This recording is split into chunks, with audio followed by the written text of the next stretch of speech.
But as we continue now, our attention is looking at other news. The Department of Water and Sanitation is briefing the media on departmental plans and priorities for the 2024-2025 financial year. Let's take a listen in. Of our program in the Northern Cape, 29 are completed, which amounted to 12,000 buckets that have been eradicated. And 596 buckets remain to be eradicated in that incomplete projects. However, the program will not result in the eradication of the undignified and bucket system altogether from South Africa as a landscape.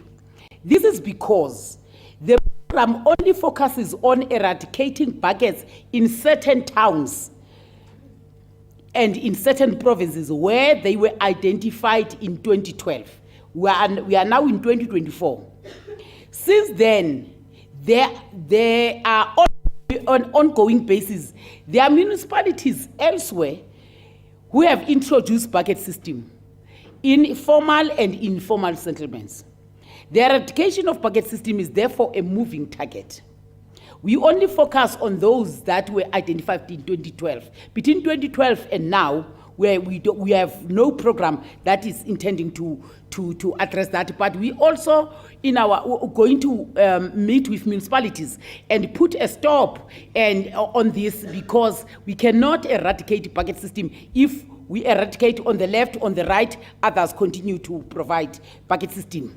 What needs to be done is that we must all come up with a clear plan of a clean, dry sanitation.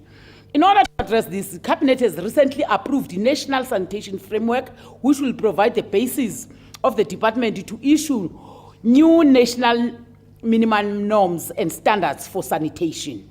Working together with Water Research Commission, the department is developing new safe, dignified, on-site and non-sewered sanitation system. There are some that you can see in Limpopo, which are doing very well, especially in schools. These solutions will use much less water than waterborne sewage sanitation system, which is necessary in a water-scarce country such as South Africa. Such system will need to be implemented by municipalities.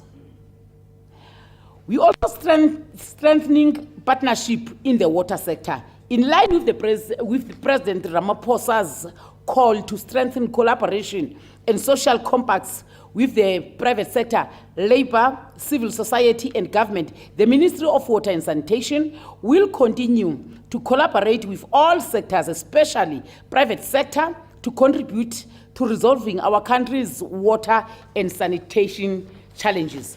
Operation Vulindlela remains critical intervention to remove all barriers of economic growth and investment. In this regard, we have managed to remove most of the delays in water use licenses. Hence, our turnaround time now from 300 days is now 90 days.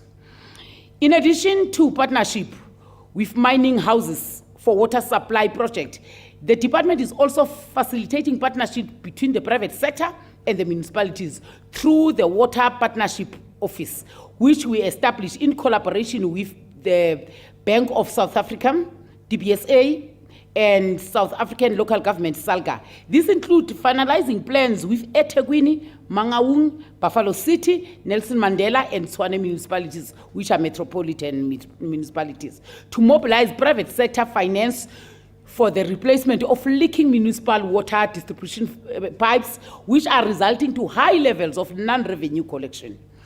There are also reforms of municipal water and sanitation services. One immediate priorities will be to work with colleagues in Cabinet, particularly the Minister of Finance and the Minister of COGTA, to find solution to the problem of the financial sustainability of the water sector.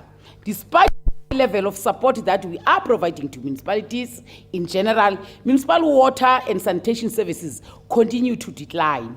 To address this, we will shortly be presenting a water services amendment bill to Cabinet for approval for it to be submitted to Parliament. And the purpose of this amendment is to provide for the introduction of of an operating license system for water service providers to enable water services authorities to ensure that their water service providers have minimum level of capability to provide water and sanitation services that meet national norms and standards. The amendments propose that they should be done through the introduction of an operating license requirement for water services providers to ensure that they meet minimum level of competency. This bill, ladies and gentlemen, will also introduce measures to enable the National Department to take regulatory action against municipalities which do not comply with national minimum norms and standards for water. I want to thank you very much, ladies and gentlemen from the media houses, because without us having interacted with you, our communities might not know what is that we are doing in the water sector, but also what are our interventions in the urban as well as in the rural. You know that the issue of Guyane has been on news for all wrong reasons, because we are unable to complete that project. But now we want to move faster. Our people need water for our growth to be realized. Economic growth, we need water. But the growing population of our country, vis-a-vis the municipality capacity to give water, is also a challenge, and that is what we want to deal with. Thank you very much.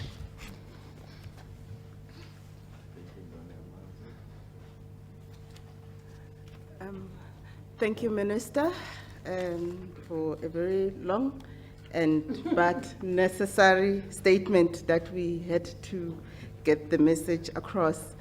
Now we are going to the next session of our briefing, which will be Q&As from the members of the media.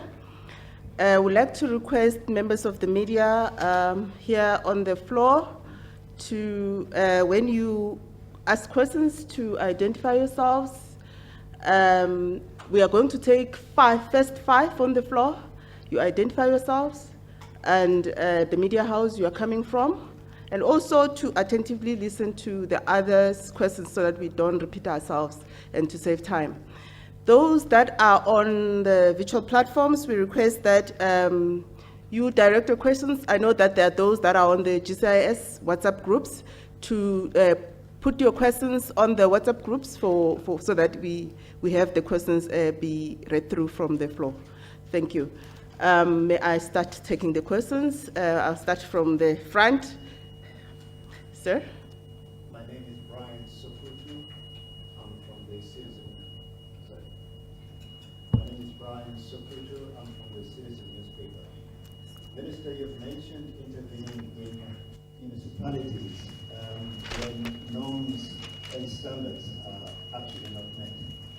I just want to find out, I know you're new in this portfolio, perhaps your deputies can help you. How rife is this practice? And what steps are you going to take to ensure that this is effectively addressed? There's a hand up there at the back. Good morning, Minister. My name is Dennis Dalkom from Netwerk 24 Deel. We'll still have water by 2030. What happens after that? Is there a real chance that we could run out of water after that year date of 2030? Thank you. Next question. And we saw two hands. ANCA. Okay, DJ. Morning. Good morning, Minister. My name is Rafedina Wairani from ENCA. At the channel this morning, we have a focus on future-proof infrastructure. Do you have any plans, particularly in areas that were hit by climate change or disaster, areas that include KwaZulu-Natal, among others? What's the plan?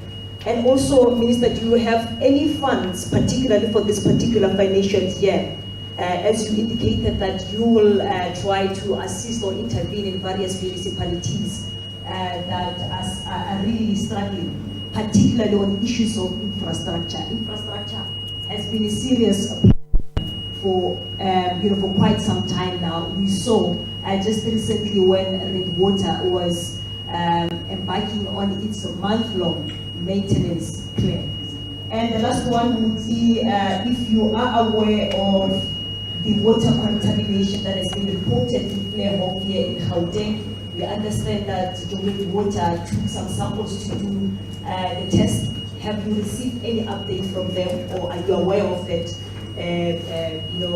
matter? That's it. Thank you. Any other questions on the floor?